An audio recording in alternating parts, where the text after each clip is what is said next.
माँ का गुस्सा।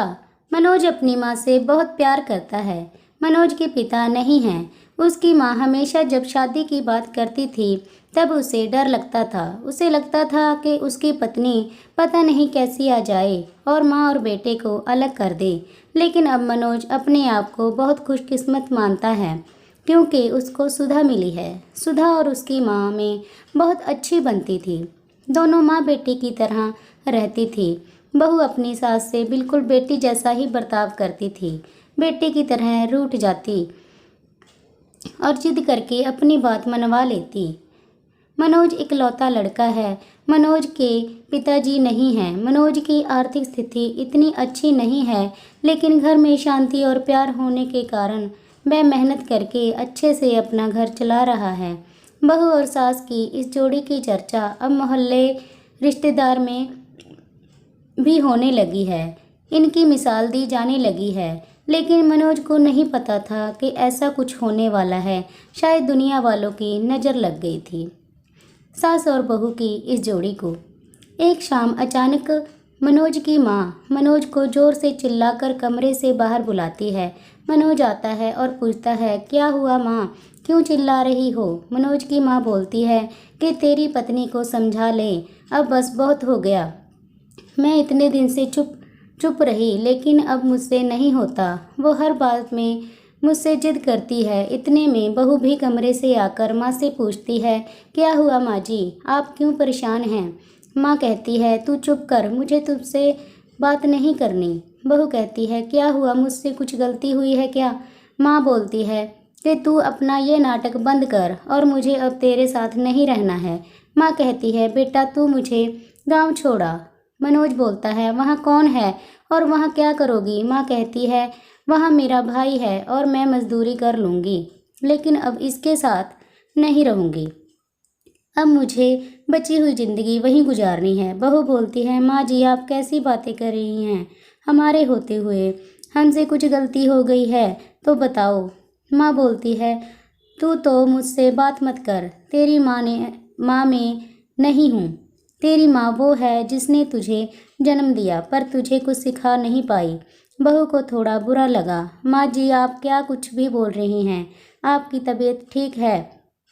बेटा बोलता है, माँ तुम आराम करो, हम शाम को बात करेंगे।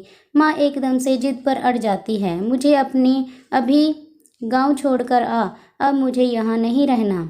मनोज और उसकी पत्नी को कुछ समझ नहीं आता, लेकिन माँ जिद पर अड़ी रहती है तो मनोज को उनकी बात माननी पड़ती है और उन्हें गांव छोड़कर आना पड़ता है।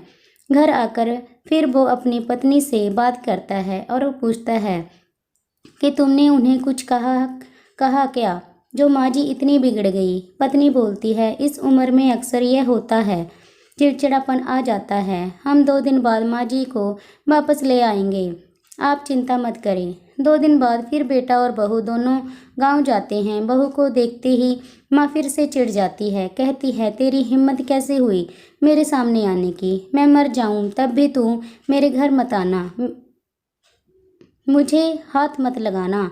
बहू को यह सुनकर जोर से रोना आ जाता है और वो रोते हुए कहती है कि आप यह क्या अनाप शनाप बोले जा रही हैं? मैंने ऐसा क्या कर दिया जो आप इस तरह नाराज हो गई? माँ जी वहाँ से उठकर कमरे में चली जाती है और दरवाज़ा अंदर से बंद कर लेती है। मामा जी भी उन्हें समझाते हैं लेकिन वो नहीं मानती। बेटा और बहू वापस अपने घर आ जाते हैं। बहू अपने कमरे में बैठी रोती रहती है। मनोज भी कुछ समझ नहीं पाता। माँ जी को गए 15 दिन हो गए। इतने दिन तक उनसे दूर न बेटा रहा न बहू। मनोज की पत्नी उन्हें फिर गांव जाने को कहती है और कहती है, जैसा मैं बोलूँ वैसा वहाँ जाकर कहना। मनोज जाता है और माँ को कहता है, माँ तुम्हारी बहू सीढ़ी पर से गिर गई है और 5 दिन से तुम्हें याद कर रही है। माँ एकदम से बोलती है, क्या 5 दिन और तू अब बता रहा है? वो फटाफट तैयार होकर मनोज के साथ वापस आती है और साथ में मामा जी भी आते हैं।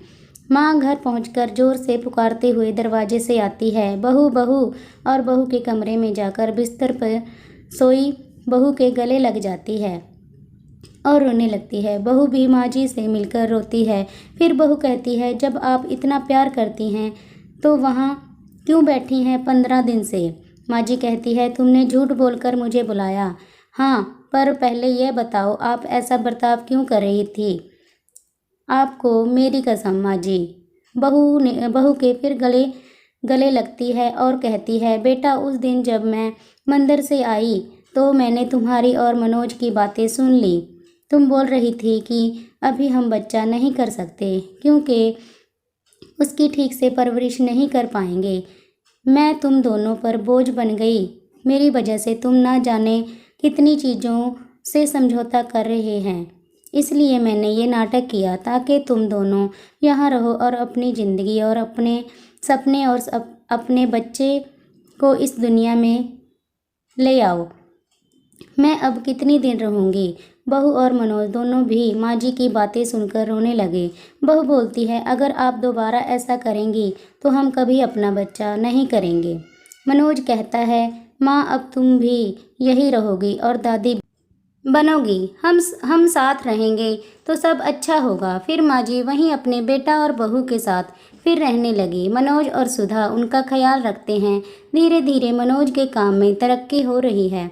अब माँ जी की दादी बनने की तमन्ना भी जल्द ही पूरी हो जाएगी। प्रेम हो तो सब मुश्किलों का हल निकल ही आता है। फ्रेंड्स, स्टोरी अगर पसंद आई हो तो लाइक कीजिए, शेयर कीजिए एंड सब्सक्राइब करना ना भूलिए। Thank you.